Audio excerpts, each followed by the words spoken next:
नमस्कार विद्यार्थी मित्रांनो. विषय बुद्धिमत्ता प्रकरण पहिले आकलन स्वाध्याय क्रमांक 1.2 मधील प्रश्न क्रमांक 30 ते 40 या व्हिडिओमध्ये आपण बघणार आहोत. बाकीच्या प्रश्नांची व्हिडिओची लिंक खाली डिस्क्रिप्शन बॉक्समध्ये दिलेली आहे.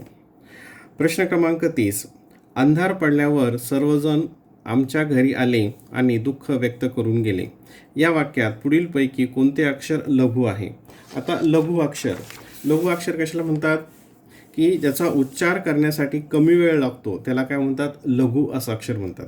मग याच्यामध्ये कोणता शब्दाचा अक्षराचा उच्चार करण्यासाठी कमी वेळ लागतो? अंधार याला जास्त वेळ लागतो. आता हे कुठं आहे? हे या ठिकाणी सर्वजण आमच्या घरी आले व दुःख व्यक्त. सर्वजण इथं याला जास्त वेळ लागतो. सर्वजण. आता हे कुठं आलेलं आहे? आमच्या. आता याच्यामध्ये मचा उच्चार हा काय होतो? लगेच होतो. मचा उच्चार काय होतो? याला जास्त जोर द्यावा लागत नाही. म्हणजेच या ठिकाणी कोणतं आहे हे लघु अक्षर? म हे लघु अक्षर आहे. कोणतं आहे? म हे लघु अक्षर आहे. म्हणजेच पर्याय क्रमांक 3. प्रश्न क्रमांक 31. त्या मानव सदृश प्राण्याने चित्यागत झेप घेऊन बंदूकधारी मनुष्यावर हल्ला केला. या वाक्यात उपमा अलंकार असलेल्या शब्दाचे शेवटचे अक्षर कोणते? आता तुम्ही अलंकार अभ्यासलेले आहे. त्याच्यामध्ये काय दिलेलं आहे? उपमा अलंकार असलेले शब्द कोणते? तर उपमा अलंकार आपण कशाला म्हणतो? त्याची व्याख्या काय आहे की दोन वस्तूतील साम्य चमत्कारिक रीतीने जिथे वर्णन केले असते त्याला आपण उपमा अलंकार होतो असं म्हणतो. आणि त्याच्यामध्ये जो पहिला शब्द असतो त्याला काय म्हणतो आपण? उपमेय. पहिला शब्द जो असतो त्याला काय म्हणतो? उपमेय. आणि दुसरा शब्द जो असतो त्याला काय म्हणतात? उपमान. त्याला काय म्हणतात? उपमान. ठीक आहे, हे तुम्ही अभ्यासलेलं आहे.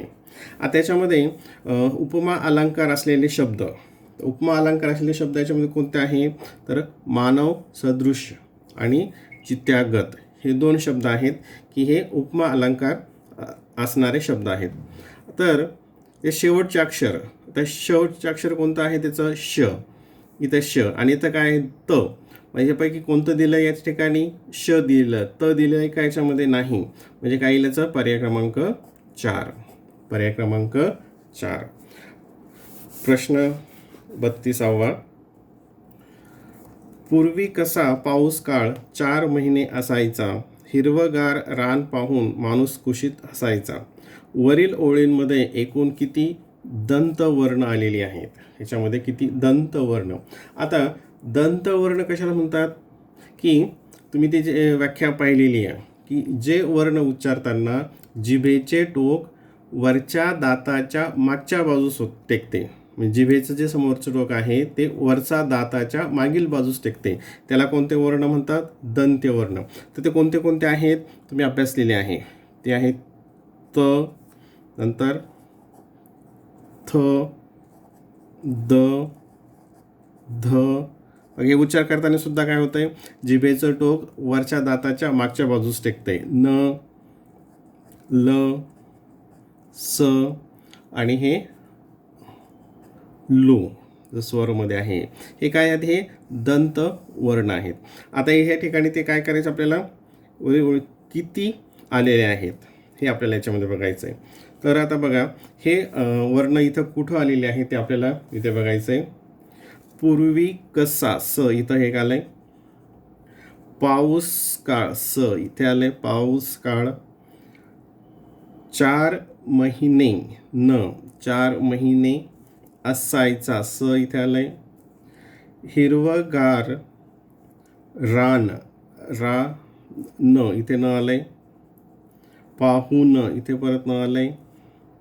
माणूस इथं स आलंय. खुशीत इथे त आलाय हा वर्ण दंत्यवर्ण. आणि हसायचा इथे परत स आलाय. म्हणजे या ठिकाणी इतक्यात जे अंडरलाईन केलेलं आहे तिथे दंतवर्ण आहेत. ते किती आहेत मग? 1 2 3 4 5 6 7 8 आणि 9. किती आहे ते? 9. म्हणजे पर्याय क्रमांक 3. पर्याय क्रमांक 3. हे जे वर्ण आहे ते तुम्ही अभ्यासलेले आहेत. प्रश्न क्रमांक 33. प्रश्न. अनाथांसाठी त्याने अन्नदाता बनून अन्नछत्र व पानपोळी सुरू केली. या वाक्यात पुढील पर्यायातील शब्दसमूहापैकी कोणत्या शब्दसमूहाबद्दल शब्द आलेला नाही. आता यापैकी याच्यासाठी कोणता शब्द समूह इथं आलेला नाही आपल्याला बघायचं आहे. पहिला आहे कोणाचाही आधार नाही असा. ज्याला कोणाचाही आधार नाही त्याला आपण काय शब्द वापरत असतो? ज्याला कोणाचाच आधार नाही याला म्हणतो आपण अनाथ. याला काय म्हणतो? अनाथ. हा इथे शब्द आलेला आहे. अन्न देणारा. अन्न देणाऱ्याला काय म्हणतो आपण? अन्नदाता. अन्नदाता हा पण या ठिकाणी शब्द आलेला आहे. मोफत जेवण मिळण्याचे ठिकाण त्याला काय म्हणतो आपण? अन्नछत्र. अन्नछत्र हाही शब्द इथं आलेला आहे. दुसऱ्याचे दुःख पाहून कळवणारा त्याला शब्द काय आहे? कनवाळू. त्याला शब्द काय आहे? कनवाळू. आणि हा शब्द इथं आलाय का? नाही. म्हणजे काय येईल? पर्याय क्रमांक 4 की या शब्दसमूहासाठी यामध्ये या वाक्यात शब्द आलेला नाही. दुसऱ्याचे दुःख पाहून कळवणारा कनवाळू हा शब्द इथे नाही. प्रश्न 34. अनघड या शब्दातील घ या अक्षराने किती अर्थपूर्ण शब्दांची सुरुवात होते? आता बघा, घ पासून शब्द किती सुरू होऊ शकतात? घ अ. घ अ हा शब्द अर्थपूर्ण आहे का? नाही. घ न. यस. घ न हा शब्द अर्थपूर्ण आहे. नंतर घड हा शब्द पण अर्थपूर्ण आहे. आणखीन कोणते शब्द होऊ शकतात? तर याच्यामध्ये हे 2 शब्द होतात, घन आणि घड. म्हणजे किती शब्द होतात? 2. आणि पर्याय क्रमांक किती येईल याचं मग या ठिकाणी? 2. पर्याय क्रमांक 2.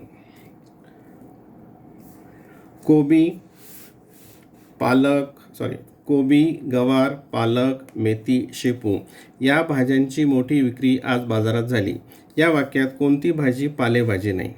आता हा अत्यंत सोपा प्रश्न आहे.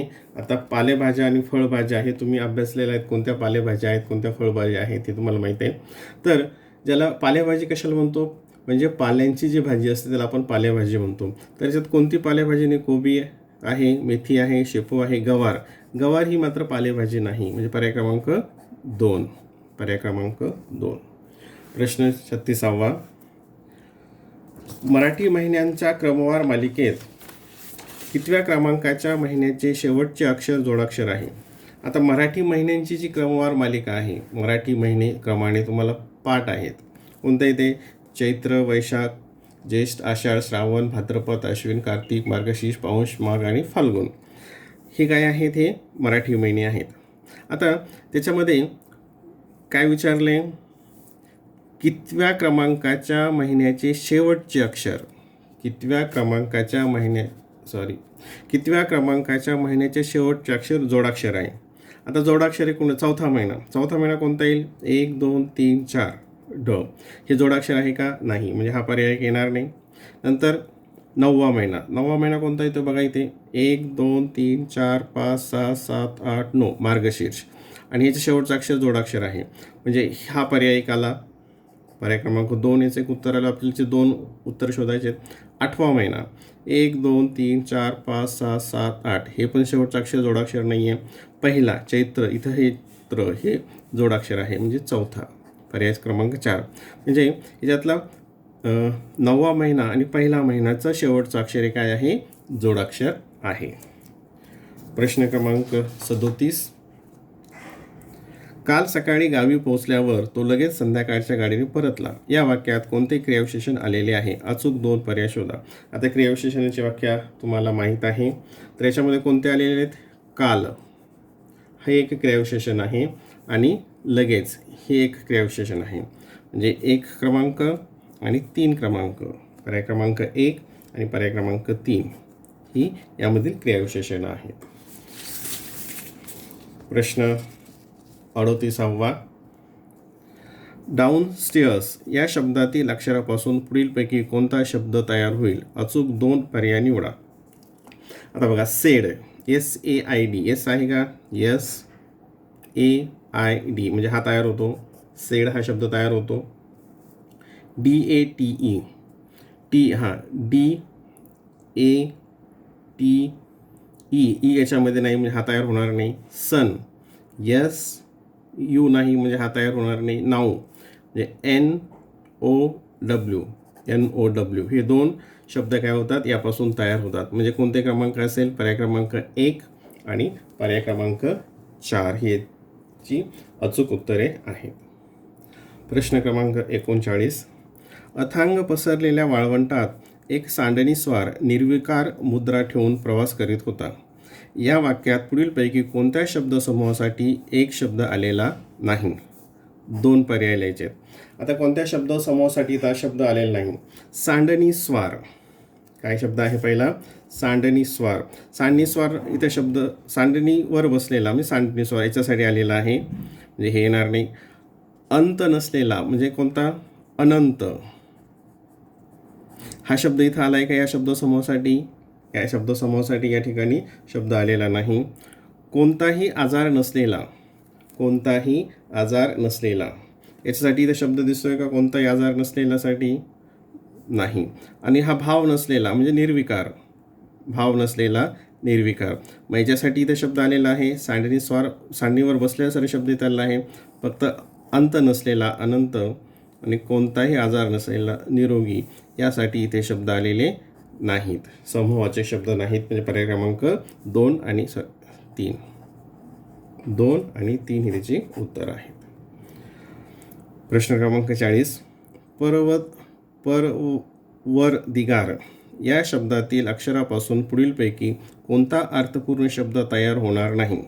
2 अचूक पर्याय लिहायचे आहेत. अचूक पर्याय निवडा. आता कोणते होणार नाहीत ते बघूयात. वर्दी. इथं वर्दी होतोय का? हा शब्द आहे का या ठिकाणी? नाही. म्हणजे वर्दी हा शब्द होणार नाही. हा एक पर्याय असेल. पगार. पगार आहे ह्या होईल. वर. वर हा होईल. गारदी. गारदी. हे इथं दी वेगळे, हे दी वेगळे, म्हणजे हा पण शब्द होणार नाही. म्हणजे पर्याय क्रमांक 1 आणि 4 याचे शब्द यापासून तयार होणार नाहीत.